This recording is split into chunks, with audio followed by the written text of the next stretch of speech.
જય માતાજી, જય શ્રી કૃષ્ણ. ફરીથી સ્વાગત છે આપનું એક નવા બ્લોગની અંદર. તો આપણે ઘરે આવી ગયા. મારી મમ્મી અમારા જોડે બેહવા આવ્યા હતો અને એક જનાવર આવ્યું સારું ઘરમાં. અરે ઓળખાતા નહીં કોણ હે આવું. એ જનાવર આ હે કોણ? માતાજી, જય શ્રી કૃષ્ણ. ફરીથી સ્વાગત છે આપનું એક નવા બ્લોગની અંદર. તો આજે આપણે વહેલા ઉઠી ગયા. જાનકી પહેલાં આપણે ઉઠી ગયા. તો મને એમ લાગ્યું કે મારે ચા પીવી. ત્યારે હું ખુદ ચા બનાવું. આમ તો જનરલી જાનકી ચા બનાવીને પીવડાવે, પણ હું આજ પીવડાવું એને. અને ગઈ રાતે રાજવીર વહેલા ઉઠી ગયો હતો 2-3 વાગે. તે જાનકી એને હુરાવતી હતી પણ હું તો નહોતો. તે પછી એને હુરાવતા એ ખુદ હુઈ હતી.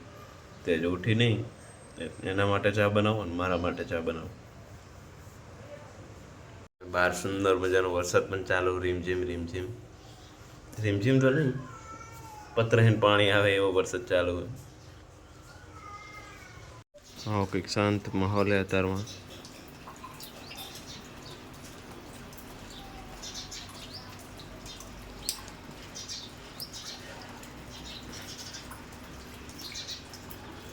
આ બાજુ આપણે ચા બનાવવા માટે જે વસ્તુ જોઈએ ને એ બધી વસ્તુ લાવી દીધી. ખાંડ, ચા, કેટલી, ઇલાયચી, તપેલી, ગળણી, બસ એટલું જ જોવે. અને ગેસ તૈયાર છે. ગેસ ચાલુ કરી દીધો હવે. યસ.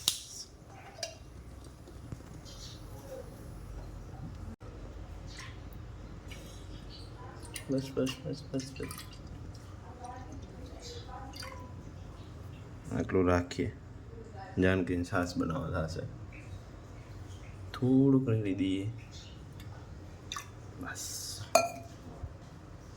તો આપણે ગેસ ફૂલ કરી અને દૂધ રેડી દીધું હોય જ્યાં સુધી થોડુંક ગરમ ના થઈ જાય સાંભળી.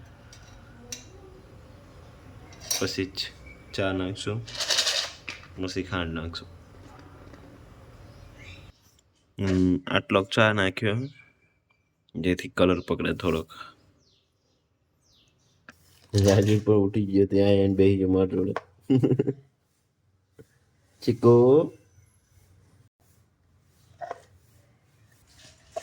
અને આટલી ખાંડ લીધી.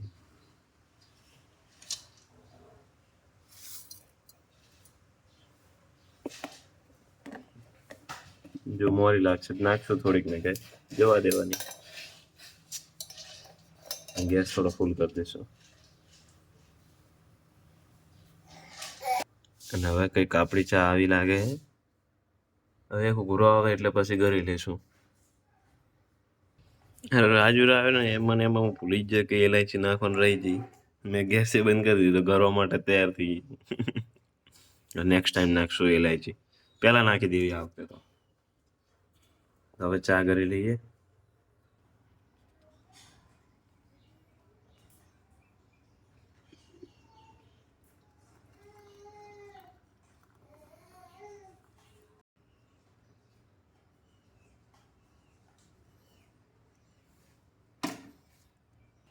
આટલો ચા તો 2 જણાને ઘણો. પાણી રેડતા નહીં આપણે ચામાં. ચાલો થઈ ગયો. હવે જાનકી નાસ્તો બનાવશે કંઈક એને ઉઠાડીને. ઉઠી ગયો હે. હા બગા ખાય હારા હારા.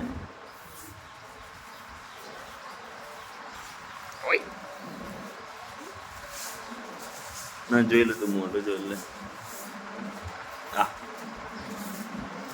લાડ કરે લાડ. એ મમ્મી વારે નહીં જોવાની.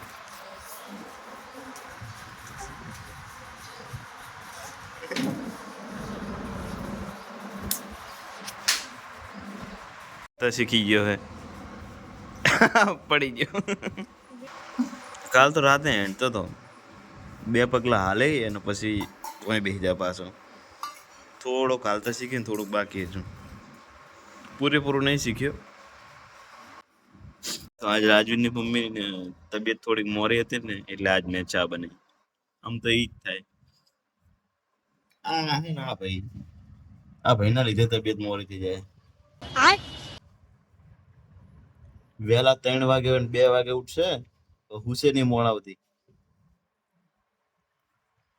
નહીં. જો તાકી રહ્યો પાછું. તો મળીએ હવે ચા પીને. આજ જાનકીની તબિયત થોડી ઠીક નથી ને તે ટોસ્ટ સાથે ચા પીએ આજ તો. કેમ કે બીજું કંઈ બનાવ્યું નહીં આજે ને મોડે ઉઠી હતી ને એટલે. બાજુ જો ડબ્બો હલાવાઈ જો. ઓય ઓય શું ગોતે અંદર નાસ્તો પડે નહીં ગોતે.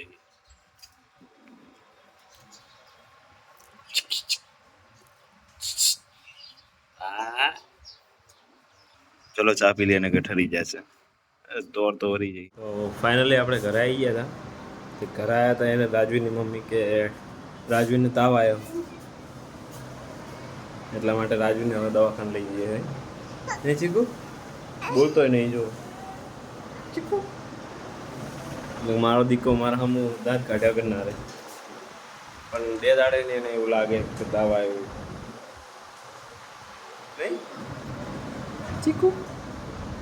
તો હવે એને દવાખાને લઈ જઈએ અને મળીએ એ દવાખાને. તો આપણે દવાખાને જઈને આવતા રહી રાજવીને લઈને દવાખાને જઈને 3 બોટલો આલી. 3 અલગ અલગ. એક પેટ સાફ કરવાની, એક તાવની, એક ચોકલીની કરીને આવે કંઈક. આપણે નામ ફાવે પણ શું થાય ઉપયોગી નહીં ખબર. એ 3 બોટલો આલી અને કીધું કે મટી જાય તો બતાવી દેજો ખાલી. એ દવા લઈને આવ્યા ને બોલું રમવા માંડ્યા. હજુ દવા પીધી નહીં તો રમવા માંડ્યો બોલો.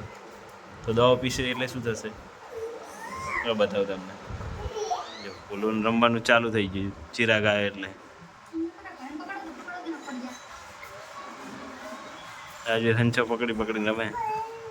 ચીકો ચીકો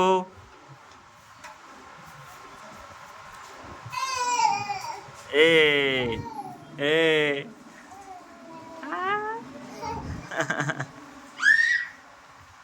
અને મમ્મી ઢીલી થઈ જઈ એને તાવ આવ્યો એટલે. અને એની તબિયત મોરે એટલે પાછી ડબલ ઢીલી. અમુક વાર તો રોઈ જાય એને કંઈક થાય એટલે.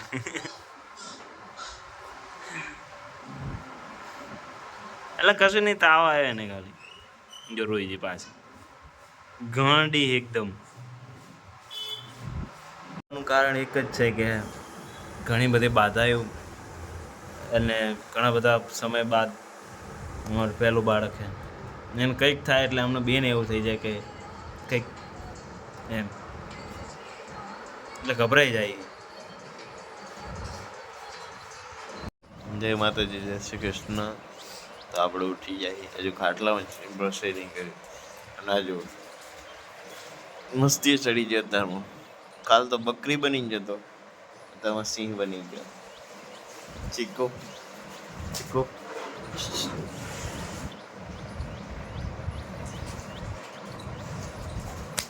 આ આ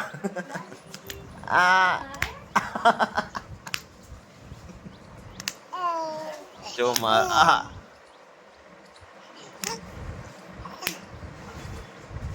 પેટ ફૂટ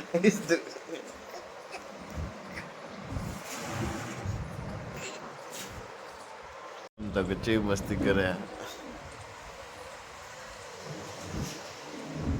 ચીકો